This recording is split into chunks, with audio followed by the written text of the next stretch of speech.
ಮುಗೀತು. ನಮ್ಮ ಮೂಲ ಗುರಿ ಏನಾಗಿರ್ಬೇಕು? ಭಾರತ ಜಗತ್ತಿನ ಮುಂದೆ ವಿಶ್ವಗುರುವಾಗಿ ನಿಂತಿದೆ.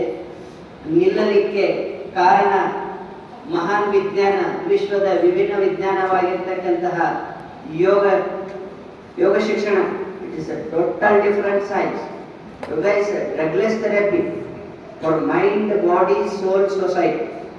ಹಾಗಾಗಿ ಅಂತಹ ಒಂದು ಪವಿತ್ರವಾದ ಶಿಕ್ಷಣವನ್ನು, ವಿದ್ಯೆಯನ್ನು, ಸಂಸ್ಕಾರವನ್ನು ದೇಶಕ್ಕೆ ಕೊಡಲಿಕ್ಕೆ, ಜಗತ್ತಿಗೆ ಕೊಡಲಿಕ್ಕೆ ಭಾರತೀಯರನ್ನ ಬಿಟ್ಟರೆ ಇನ್ಯಾರಿಗೂ ಆ ಸಾಮರ್ಥ್ಯ ಇಲ್ಲ.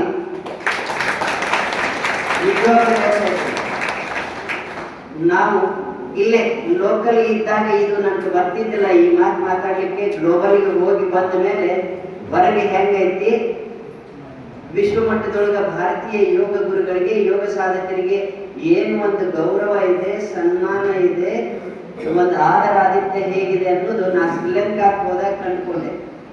ಗುರುಜಿಯವರು ಶ್ರೀಲಂಕಾ ಕರ್ಕೊಂಡು ಹೋದಾಗ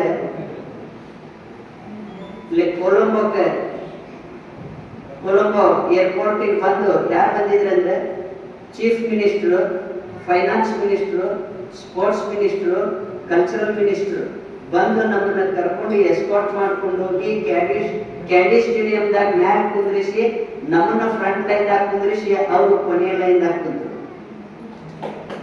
ಭಾರತೀಯ ಯೋಗ ಶಿಕ್ಷಕರಿಗೆ ಹೊರದೇಶದಲ್ಲಿ ಸಿಗತಕ್ಕಂತಹ ಗೌರವ ಮತ್ತು ಮಾನ್ಯತೆ.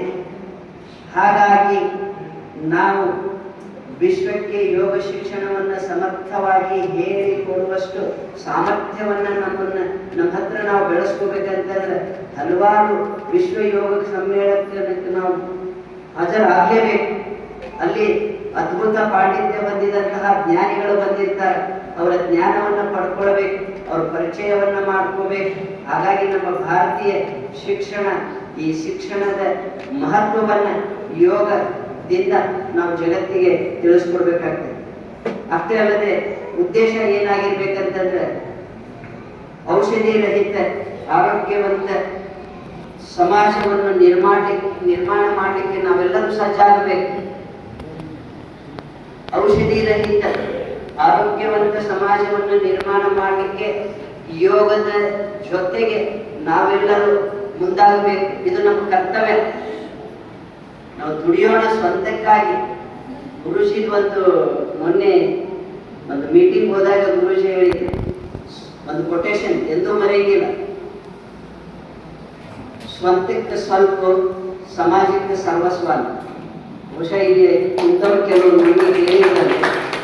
ನಾವು ಬೆಳಿಗ್ಗೆ ಹೋದ ತಕ್ಷಣ ಗುರುಜಿ ಜೊತೆ ತುಂಬಾ ಕಡಿಮೆ ಅಂದ್ರೆ ಒಂದು 4 ರಿಂದ 5 ತಾಸು ಡಿಸ್ಕಸ್ ಮಾಡ್ತೀನಿ. ನಾನು ಬೆಂಗಳೂರಿಗೆ ಹೋದ ತಕ್ಷಣ ಏನು ಕೆಲಸ ಮಾಡಲ್ಲ, ನಾ ಡಿಸ್ಕಸ್ ಮಾಡ್ತೀನಿ. ಎದಕ್ಕಂತಂದ್ರೆ ಅದು ಜ್ಞಾನ ಭಂಡಾರ.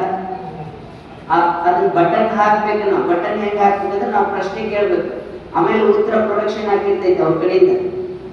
ಹಾಗಾಗಿ ಆ ಜ್ಞಾನ ಭಂಡಾರವನ್ನ ನಾನು ಬಟನ್ ಹಾಕಿ ಪ್ರಶ್ನೆ ಕೇಳಿ ಕೇಳಿ ಕೇಳಿ ವಿಷಯ ತಿಳ್ಕೊಂತಿರ್ತೇನೆ.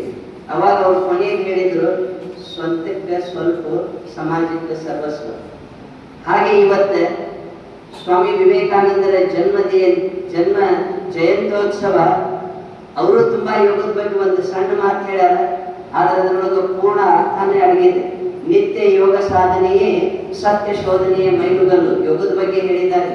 ನಿತ್ಯ ಯೋಗ ಸಾಧನೆಯೇ ಸತ್ಯ ಶೋಧನೆಯ ಮೈಲುಗಲ್ಲು ಅಂತಕ್ಕಂಥ ಮಾತನ್ನ ಅಮೃತವಾಣಿ ನುಡಿದ ಹಾಗೆ ಸ್ವಾಮಿ ವಿವೇಕಾನಂದರು ನುಡಿದಂಗೆ ನಮ್ಮ ಆಧುನಿಕ ವಿವೇಕಾನಂದರ ದೇವರಾಜ ಗುರೂಜಿಯವರು ನಮಗೆ ಈ ಮಾತು ಏನು ಸ್ವಂತಕ್ಕೆ ಸ್ವಲ್ಪ, ಸಮಾಜಕ್ಕೆ ಸರ್ವಸ್ವ. ಇದನ್ನ ಏನಾರ ನಾವು ಸ್ವಲ್ಪ ಅಳವಡಿಸ್ಕೊಂಡ್ರೆ ನಮ್ಗೆ ನೋವು ದುಃಖ ಇರಂಗಿಲ್ಲ. Desires R unlimited. ಯೋಗದವರು ಸ್ವಲ್ಪ ಅದನ್ನ ಈ ಮಾತು ನಾವು ನೆನಪಿಟ್ಕೋಬೇಕು, ಅವಾಗ ನೆನಪಿಸ್ಕೋಬೇಕು. ಸ್ವಂತಕ್ಕೆ ಸ್ವಲ್ಪ ಸಾಕ, ಸಮಾಜಕ್ಕೆ ಸರ್ವಸ್ವ. ಅನ್ಕೊಳ್ಬೇಕಾದ್ರೆ ನೀವು ಮಕ್ಕಳ್ರಿ, ನಿಮ್ಗೆ ನೋವಾಗಂಗಿಲ್ಲ. ಎದ್ದಾಗ ರಾತ್ರಿ ಏನಾರ ಮಕ್ಕಳು ನಾಳೆ ಅಷ್ಟು ಬರ್ಬೇಕು, ನಾಳೆ ಇಷ್ಟು ಬರ್ಬೇಕು, ಇನ್ನೂ ಬಹಳ ಬರ್ಬೇಕಂದ್ರೆ ಬರ್ದೇ ಇದ್ದಾಗ ನಿಮ್ಗೆ ನೋವಾಗ್ಬೇಕು. ಅದಕ್ಕೆ ಪತಂಜಲಿ ಮಹರ್ಷಿಗಳು ಹೇಳ್ತಾರೆ, ಸರ್ವಚಿಂತಾ ಪರಿತ್ಯಾಗ ನಿಶ್ಚಿಂತ ಯೋಗ ಉಚ್ಯತೆ. ಸರ್ವ ಚಿಂತೆಗಳನ್ನ ಪರಿತ್ಯಜಿಸಿ ನಿಶ್ಚಿಂತೆಯಿಂದ ಮಲ್ಕೊಂಡ್ರಪ್ಪ, ಚೆನ್ನಾಗಿ ನಿದ್ದೆ ಹತ್ತದೆ. ಈಗ ನಿದ್ದೆ ಹತ್ತದ ಕಷ್ಟ ಆಗೈತೆ ಜನರಿಗೆ. ನಿದ್ದೆನ ಬರೋದು. ಕಣ್ಣು ಮುಚ್ಚಿದ್ರೆ ಕಣ್ಣು ತುಂಬಾ ಏನೇನ ಬರ್ತಾವ, ತಲೆ ತುಂಬಾ ಏನೇನ ಬರ್ತಾವ. ಈ ಯಾವಾಗ ಅಂತಿರ್ತೈತೆ ಅವ್ರಿಗೆ ಗೊತ್ತಾಗಲಿ